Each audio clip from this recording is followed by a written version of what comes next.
મારા સતગુરુના શબ્દો વિચારતા,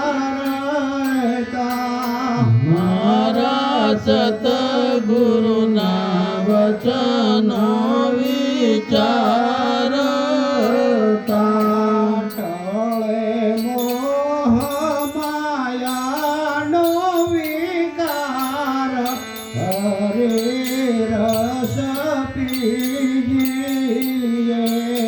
તળે મોહ માયાનો વિકાર, હરે રસ પીજીએ. બાળે ભસ્મ કરે બીજ વાસના, બાળે ભસ્મ કરે બીજ વાસના, પુરમાં પરગટે આનંદ અપાર, હરે રસ પીજીએ. પૂરમાં પ્રગટે આનંદ અપાર, હરિનો રસ પીજીએ. મારા સદગુરુના શબ્દો વિચારતા, એક એક શબ્દે વિચાર કરો ને. સદગુરુ એવા શબ્દો આપ્યા છે, લાખો રૂપિયા દેતા એક શબ્દ ન મળે. આખા ગામમાં જઈને પૂછો, આમ વસ્તુ દેખાડો, કીડા દેખાય એને શું કહેવાય, તો લોટો જ કહે છે. જોજો, મેન શબ્દ એવો છે. આખા ગામમાં કોઈને જઈ અને આ વસ્તુ નામ રાખો કે આ દેખાય એને શું કહેવાય, તો લોટો કહે છે. અને મારા સદગુરુ લોટો નથી કહેતા.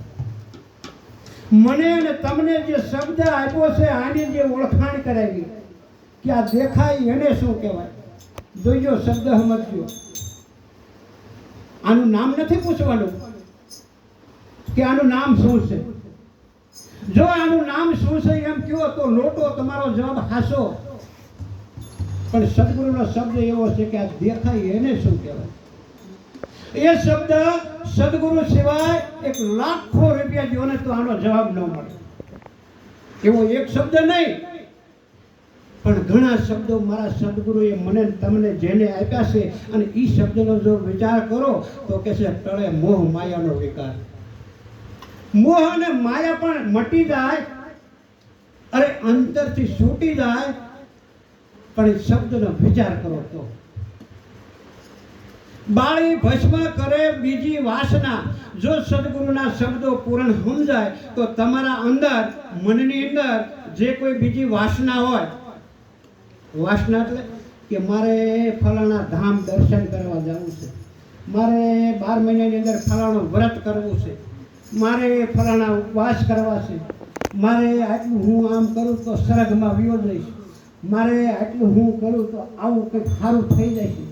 આવા અનેક જાતના જે વિચારો છે એ વાસના, એક સદગુરુના શબ્દના વિચાર કરો તો વાસના મટી જાય. અલા બાળી ભસ્મ કરે બધી વાસના. શા માટે? કે સદગુરુનો ઉપદેશ એવો છે, સદગુરુનું જ્ઞાન એવું છે.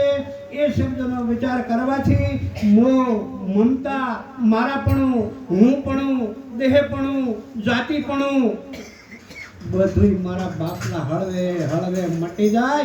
અને હું કોણ છું? કે શુદ્ધ ચૈતન્ય આત્મા છું, અજર અમર ને અવિનાશી. હું કોઈ મરતો નથી, હું કોઈ જન્મતો નથી. આવું સંપૂર્ણ જ્યારે સમજાય ત્યારે માનજો કે સદગુરુનો ઉપદેશ તો કોક આવા મહાપુરુષ ભાગશાળીને પ્રાપ્ત થાય છે. હવે બરોબર સત્સંગનો દોર જામ્યો અને ત્યાં બરોબર શાહ દેવીનું આગમન થયું. એટલે મહારાજ કહેતા હતા કે કૂતરાને લોટ નાખ્યો હોય ને તો લોટ ખાઈ ન કે ભસી ન હોય, બે કામ એક હારે ન થાય. ખાવું અને ભણવું, એમ ચા પીવો અને સત્સંગ સાંભળવો, બોલવું અને સત્સંગ સાંભળવો બે એક નહીં બને. મારી વાણીને વિરામ કરું છું, પછી આપણે આગળ દોર ચલાવશું. બોલો સદગુરુ મહારાજ.